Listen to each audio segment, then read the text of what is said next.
Pesan batin dari leluhur kamu untuk kamu.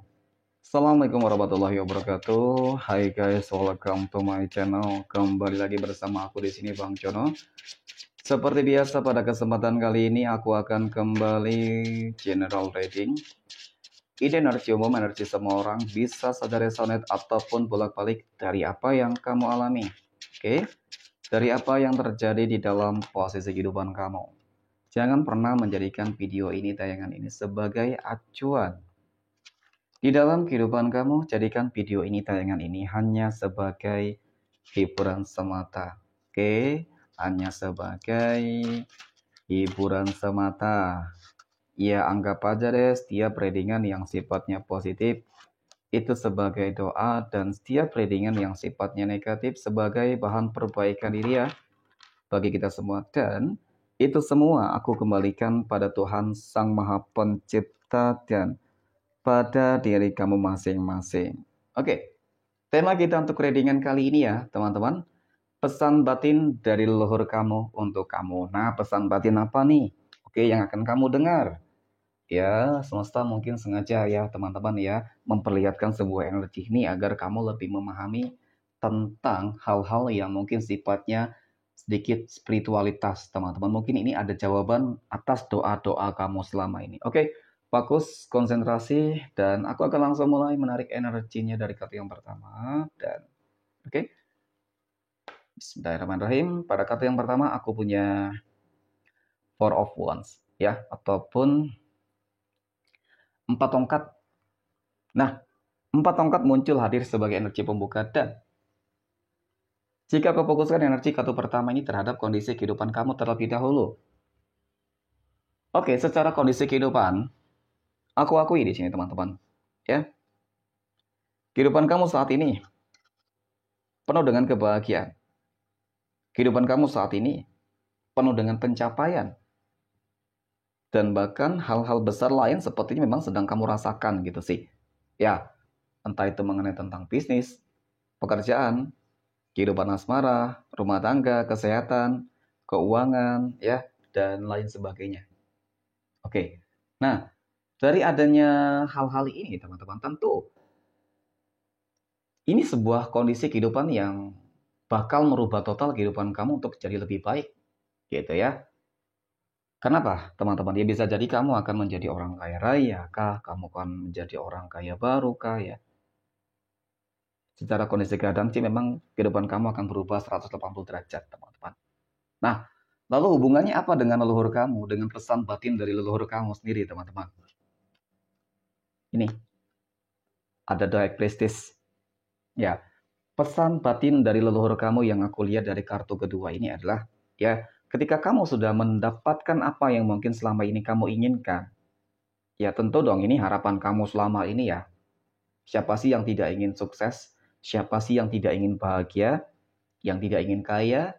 Yang tidak ingin sehat ya teman-teman? Ketika lagi sakit, gitu sih ya. Jadi pesan pertama, mungkin pesan batin pertama dari leluhur kamu adalah ya lebih, ya kamu harus lebih mendekatkan diri kamu terhadap Tuhan masing-masing ya teman-teman. Kamu harus lebih mendekatkan diri kamu terhadap Tuhan masing-masing. Jangan lupakan ya siapa perantara yang mungkin selama ini membuat kamu bisa bangkit dari keterpurukan, mungkin seperti itu ya teman-teman, dan tercapainya, terwujudnya semua impian kamu ya, karena pasti adanya ikut campur tangan Tuhan di dalam kehidupan kamu, sehingga itu ya leluhur kamu ingin agar kamu tetap konsisten mungkin di dalam beribadah, berdoa ya teman-teman. Kemudian pesan kedua dari leluhur kamu, pesan batin kedua dari leluhur kamu teman-teman, yang aku lihat dari kartu kedua ini adalah kamu wajib berhati-hati ya, kamu wajib waspada teman-teman ya. Wajib berhati-hati dan waspada di dalam hal apa? Oke. Dari pencapaian, kesuksesan, keberhasilan, dan kebahagiaan yang sedang kamu dapatkan, kamu terima ini, ada orang-orang yang tersakiti di dalamnya, di baliknya. Ya, teman-teman, tersakiti kenapa? Ketika kamu sukses, banyak yang tersakiti.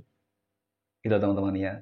Banyak yang sakit, tapi ketika kamu hidupnya menderita, ya, ketika hidup kamu, mohon maaf teman-teman ya, di dalam keterpurukan, mereka senang bahagia. Nah ini.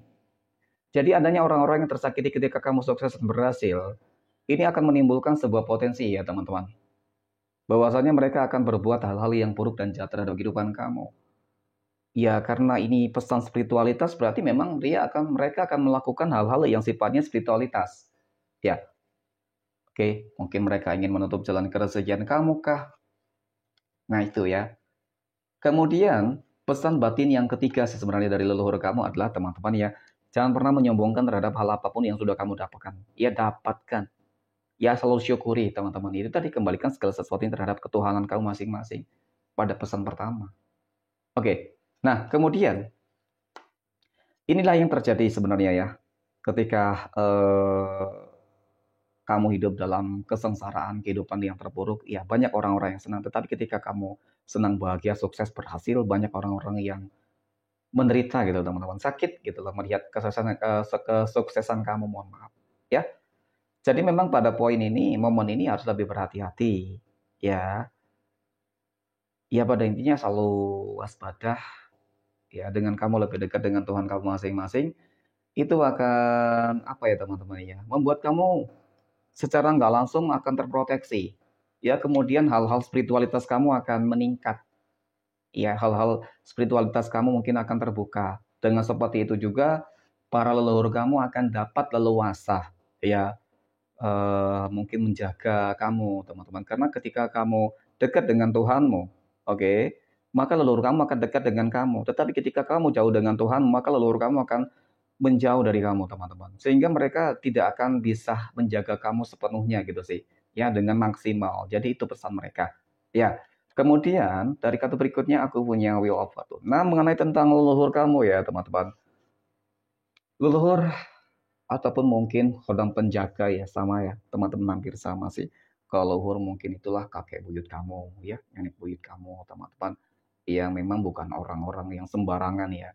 Aku akui di sini, bukan orang-orang yang sembarangan. Ya, ternyata memang masih ada keturunan ya, kebanyakan energi yang aku lihat di sini ya. Masih ada keturunan dari mungkin tokoh-tokoh besar ya di dalam kehidupan di waktu dulu ya teman-teman, di dalam sebuah kerajaan kah? Ya seperti itu sih, tokoh-tokoh agama besar kah? Mungkin seperti ulama-ulama besar kah? Tokoh-tokoh adat besar kah terdahulu? Nah itu ya teman-teman yang memiliki sebuah pamor kekuatan yang luar biasa banget. Jadi mereka ingin agar kamu lebih dekat dengan Tuhan masing-masing teman-teman. Ya, nah kemudian mengenai tentang kehidupan, memang dapat aku ya, kehidupan ini berputar, selalu berputar. Dan roda kehidupan ini memang akan benar-benar kamu rasakan teman-teman. Seseorang yang mungkin kemarin benar-benar menghina, merendahkan, ya, dan bahkan mengacaukan kehidupan kamu secara menyeluruh, pada akhirnya memang kehidupannya akan berbalik, berubah gitu loh. Kamu yang akan hidup bahagia, sukses, berhasil, ya, dan mereka itu tadi akan hancur. Karena apa ya? Karena perbuatan mereka sendiri lah, teman-teman. Ya, perbuatan mereka sendiri. Hancur karena kesombongan mereka sendiri. Nah itu. Sehingga itu tadi, leluhur kamu mengatakan pesannya adalah jangan pernah menyombongkan terhadap segala hal yang sudah kamu dapatkan, tapi selalu mensyukuri. Nah ini ya, pada kata yang kelima aku punya King of Swords ya, kesombongan, keangkuhan, ya teman-teman, keegoisan, inilah yang sebenarnya akan menghancurkan segala hal sih. Ya baik itu hal-hal yang sifatnya spiritualitas, ataupun baik itu hal-hal yang sifatnya itu keberuntungan ya teman-teman. Seakan-akan nanti pintu rezekinya akan tertutup. Nah inilah mungkin yang sedang terjadi terhadap orang-orang yang selama ini tidak suka terhadap kehidupan kamu ya. Oke, memang sih masih terlihat sebuah ambisinya ya. Ambisi yang sangat begitu besar nih, kalau bisa kehidupan kamu akan hancur nih. Itu tadi, ya itu tadi teman-teman. Ini mungkin juga mengenai tentang sebuah rencana-rencana gitu ya, rencana dari mereka ya. Kemudian ada death. Nah, kapan berakhirnya teman-teman? Itu semua akan berakhir ketika memang ya ada salah satu dari kamu, mungkin kalau tidak kamu ya dia gitu, mereka gitu ya teman-teman ya. Seseorang yang kau katakan benci, seseorang yang kau katakan mungkin nggak suka terhadap kesuksesan kamu, keberhasilan kamu, ya, sehingga leluhur kamu menuntun kamu ya teman-teman, ataupun memberikan sebuah pesan untuk kamu untuk berhati-hati. Ya, harus ada yang mati, harus ada yang menjadi korban, ya harus ada kematian di sini. Ya maka dengan seperti itu akan berakhir segala sesuatunya. Ataupun mungkin bisa jadi ya seseorang yang selalu berupaya menghancurkan kehidupan kamu, ya dia terkena karmanya gitu ya. Sakit, lumpuh gitu ya teman-teman. Mungkin itu akan berakhir sih. Ya, dan kemudian yang terakhir aku punya temperance teman-teman. Sebagai energi penutup ya, ternyata memang ada juga kaitannya tentang adanya ikut campur tangan Tuhan di dalam kehidupan kamu ya. Di sini ya, dan bukan hanya dari pesan leluhur kamu, pesan batin dari leluhur kamu, tetapi pesan semesta. Ya, ini berarti secara keseluruhan teman-teman ya, harus lebih dekat dengan Tuhan masing-masing meskipun saat ini ataupun saat ini memang kondisi kamu tuh lagi terjaga banget ya dengan beberapa energi-energi positif yang selalu memproteksi kamu loh teman-teman ya. Jadi itu tadi ya, untuk mempertahankannya ya harus tetap lebih dekat dengan Tuhan masing-masing, berbuat baik, tidak sombong. Ya niscaya energi-energi negatif apapun yang berupaya untuk mendekati kamu pasti akan hancur dengan sendirinya. Oke, mungkin demikian teman-teman reading untuk kesempatan kali ini. Terima kasih dan assalamualaikum warahmatullahi wabarakatuh.